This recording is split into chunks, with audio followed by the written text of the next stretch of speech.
Hey there, everybody. It's Mike DiLisio, and I'm here with my top 10 most anticipated games for 2024. I do like doing these lists because I definitely have the cult of the new gamer tag that I wear with pride. And so it's always exciting to me to kind of be looking at what's coming forward.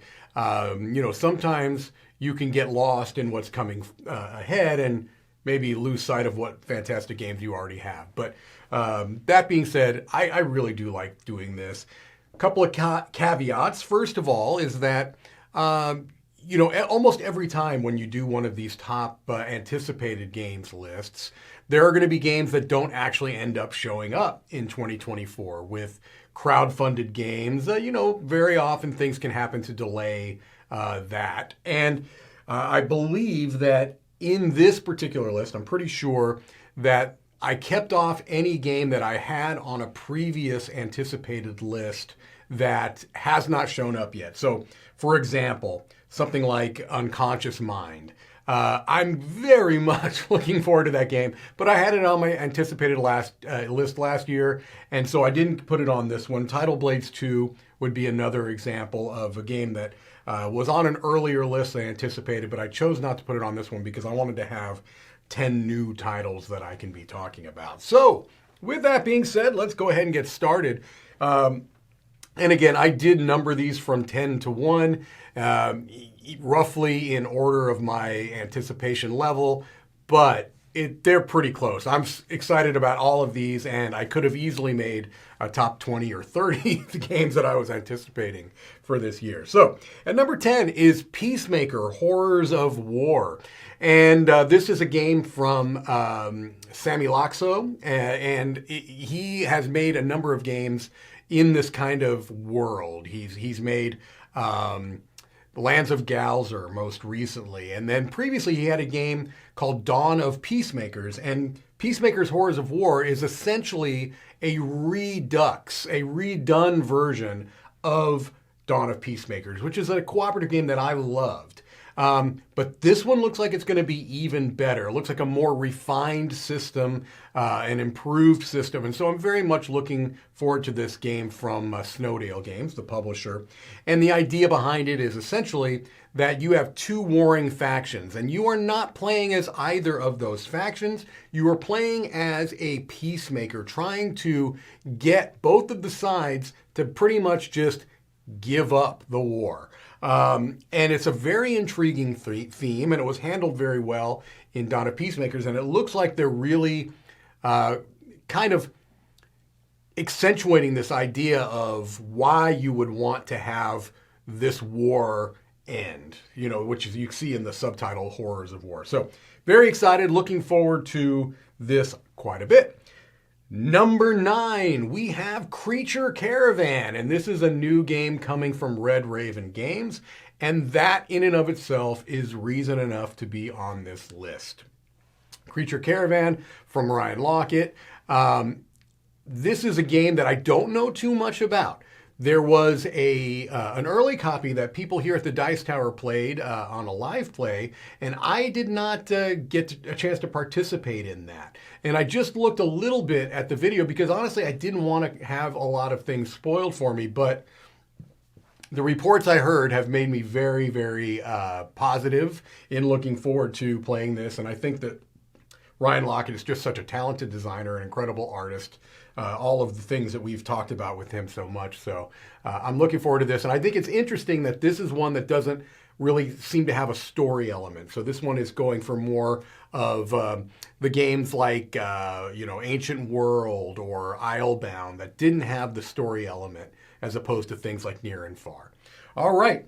Number 8 is The Dark Quarter, and this is a team-up between Lucky Duck Games and Van Ryder Games. And so basically it's taking the core system from why can I not think of the name of the game? It's a detective type game with an app that I'm going to put a little note underneath here because for some reason I'm getting it mixed up with a different detective game, and I know it's not the right one. But this is basically an app-driven game where you are basically talking to people trying to solve some type of a mystery, and this is also got a horror element. That's where the Van Ryder is coming in. They're bringing this into kind of like a horror in New Orleans, the Dark Quarter. And so what I've seen of this looks really, really, really good. Chronicles of Crime. That's the one. That's a mix between Chronicles of Crime and Van Ryder games and a lot of the horror type of stuff they've done primarily with Final Girl. So very much looking forward to that. Do not know why Chronicles of Crime was lost to me for a while. Number 7 is a game I know very little about. And this is called Sand. This is coming from DeVere Games. And it appears to me to be one of the games in their medium box line. And that's what has me so excited because I feel like DeVere Games in this mid-sized box category are absolutely crushing it. You've got games like the Red Cathedral and the White Castle. You've got games like Bamboo, Three Ring Circus. I adore all those games. And from what I've seen of Sand, the pictures that I've seen of early kind of prototype stuff looks fantastic. I believe it's 2 new designers, and so that's intriguing to me as well. And so DeVere, the Spanish publisher, is really, I think, making a name for themselves. They also have large games like Batoku and Lacrimosa, but I love those medium-sized boxes because it's a lot of game in not too big a box, and I particularly have loved those designs. So I'm hoping this is another one in that with that same pedigree. My number 6 is Andromeda's Edge, and this is a sequel to one of my top games of all time, Dwellings of Eldervale. And this time it's in a space theme. Actually, I prefer the kind of the fantasy theme of Dwellings of Eldervale. So I'm not, anticipating Andromeda's Edge primarily because of the space theme. I don't mind it, but it's not my favorite theme in games. But you take one of my favorite designs of all time, you make some slight changes, you make some, hopefully, improvements to the system, and then you've got my interest.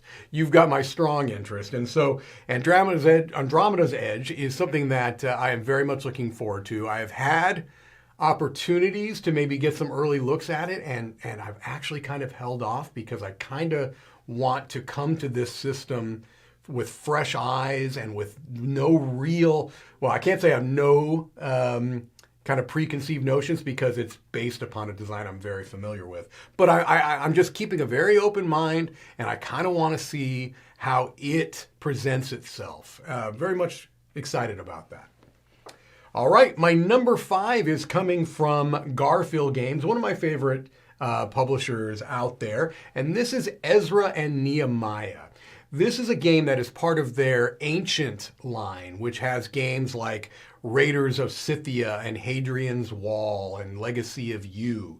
This looks like a heavy Euro game, and while I have been less interested in heavy Euros the last couple of years, I still do enjoy them on occasion, and I particularly like the heavier Garfield games because they just tend to have a structure and a flow and an iconography that works for me. I have a lot of kind of background context to these games because they oftentimes have some similar elements to other games in the same line. So Ezra and Nehemiah looks very, very good, very crunchy.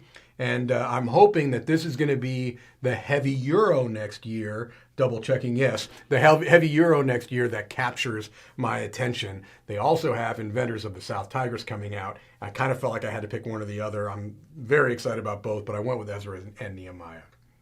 At number 4 is the newest game upcoming from Korean publisher Bad Comet Games. This is Wondrous Creatures. This is a game that has my excitement for a couple of things. Number one, as I mentioned, the publisher. Every game they've put out, I've really enjoyed. They started with Shaolia. I really like Shaolia. Then they came out with Wild Serengeti, which I think is very, very good, but was eclipsed in my mind quite a bit by their most recent game that has been released, which is Life of the Amazonia. That game to me, fantastic. One of the best games from 2023. And so now you've got Wondrous Creatures, which is taking kind of some of the mechanics that they've done before, and they're putting it in a fantasy theme, which is very cool because now, in the past, like Wild Serengeti and Life of the Amazonia used real animals, right? You would expect. And this publisher makes some of the best screen-printed wooden meeples I've ever seen before. And so they have so many of them in those two animal games especially. And now you've got creatures that they can basically make up. And so the already the pre-production things I've seen of these wooden pieces look so good. The mechanics of the game sound very, very interesting. And so can't wait to see Wondrous Creatures. Hope it's in 2024. My number 3 is a game from Off the Page Games, a relatively new publisher who their kind of their modus operandi is they take graphic novels and they bring them to board games. So the first one that they brought over was Mind Management, which is my favorite hidden movement game of all times and one of my favorite games of all times. I adore Mind Management. Then it hasn't quite fulfilled yet, but very soon is a game called Harrow County, which is a game that I've played a little bit, some early versions of it, and kind of know what I'm getting at there. And the most recent one is Corpse of Discovery, which is based off of a graphic novel called Manifest Destiny. And it looks really intriguing to me, the way that the little bit that I've heard about the game. Is very, very intriguing. And honestly, this publisher has a track record now that is 100% for me. And so not a lot of games in that data set, but I really don't have any reason to believe that this is not going to be as good as the other games from them. So that's why it's very high on my list. Number 2, my number 2 most anticipated game for 2024 is Kelp. And why is it so high? It's because I actually have played early versions of this game, Kelp. It's an asymmetric 2-player game where one player is playing as an octopus and one player is playing as a shark who is hunting that octopus. They both play differently. So the octopus is doing a bit of a hidden movement type of a thing where you've got these mahjong style tiles that you are keeping most of the information facing you and the shark player cannot see it. But throughout the game, to be able to get things done, you have to reveal certain things, sometimes even revealing your location. And the shark is doing some things with dice primarily to allow them to move around the board and to try to do some hunting to see if they can catch the octopus. It is a gorgeous looking production. It is a super tight 2-player game where I've played as both sides, the shark and the octopus. I love playing both sides, and they both feel like they've got a legitimate chance to win. So Kelp, very much looking forward to. I feel like I already kind of know what I'm getting, but I can't wait for that final production copy. And my number 1 most anticipated game for 2024, and it's kind of leaps and bounds above the rest, is Cascadero, a new tile-laying game from one of the best designers of all games, and certainly tile-laying games, Reiner Knizia. This is a brand new design. It looks to be of somewhere in a mid-weight category with, as I said, some tile-laying, and it's got art by Ian O'Toole. And to say that I'm excited is a bit of an understatement. I absolutely cannot wait for this game to hit my table because, again, I love the designer. You know, he makes thousands basically of games, so they're not all winners. But I have very strong feelings that this one's going to be a very, very good game.